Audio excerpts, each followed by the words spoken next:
Rosier sous les arbres de Gustav Klimt, une œuvre conservée au musée d'Orsay, une œuvre achetée par l'État français en 1980, mais une œuvre spoliée à Vienne à l'aube de la Seconde Guerre mondiale. En annonçant il y a quelques semaines sa restitution prochaine, la ministre de la Culture Roselyne Bachelot crée une petite révolution. La décision que nous avons prise est évidemment difficile.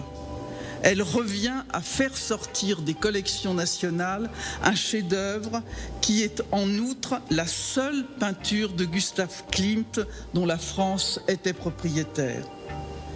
Mais cette décision est nécessaire, indispensable. Mais pour qu'il y ait restitution, la législation doit changer. Le gouvernement proposera bientôt un projet de loi. Objectif, permettre la sortie des œuvres spoliées présentes dans les collections nationales afin de les remettre aux ayants droit. Ce tableau de Klimt pourrait ainsi être le premier d'une nouvelle vague de restitution. Face à cela, la recherche autour des œuvres spoliées s'accélère aussi en France. Des musées s'attellent à lever ce tabou vieux de 75 ans. Le Louvre, par exemple, a été le premier à se pencher sur ses collections. Depuis janvier 2020, l'historienne de l'art Emmanuelle Pollack est en charge d'explorer l'origine de plusieurs milliers d'œuvres acquises par l'institution.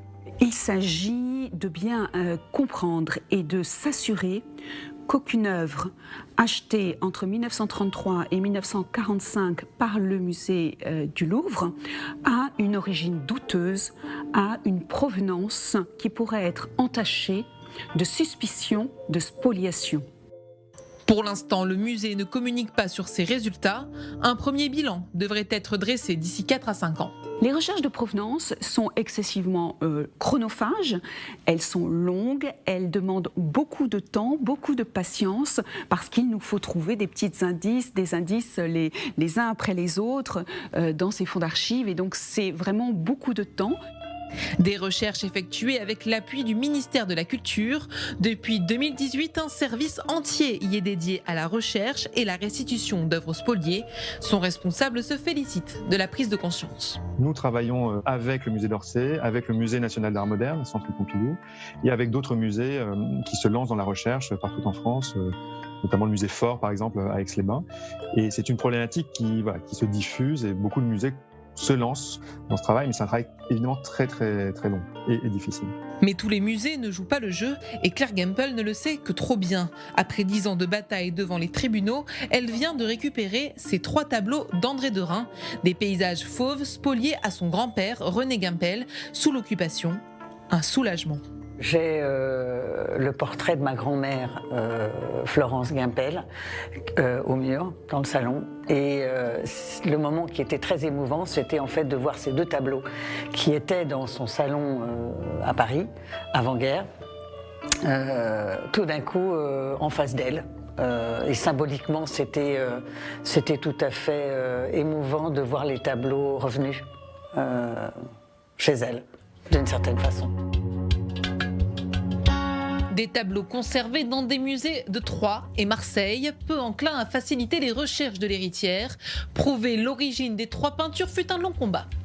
Il faut faire toute l'histoire des tableaux, des 3 tableaux, et il faut arriver à leur montrer avec facture d'assurance, transport, machin, etc., que les tableaux sont revenus en France en 1939. Et que donc ils sont en France et ils sont encore à lui. Comme l'affaire Gempel, les litiges entre musées et ayants droit sur ces questions défraient régulièrement la chronique. Dernier procès en date, celui de l'héritière Leon Meyer face à un musée américain d'Oklahoma autour de ce tableau de Pissarro. L'affaire est toujours en cours car le sujet dépasse les frontières de l'Hexagone. La coopération internationale est un des enjeux futurs en matière de restitution des œuvres spoliées. Les musées ont, je pense, une tendance naturelle à défendre, je dirais, la présence des toiles qui constituent la valeur de leur fonds, quelle que soit l'origine des toiles, d'une part. Et d'autre part, ces recherches difficiles nécessitent des moyens humains et des ressources budgétaires que les musées n'avaient pas forcément. Impossible à ce jour de connaître le nombre d'œuvres spoliées présentes dans les musées. La France a restitué au total 160 œuvres aux familles juives, dont 24 en 2020.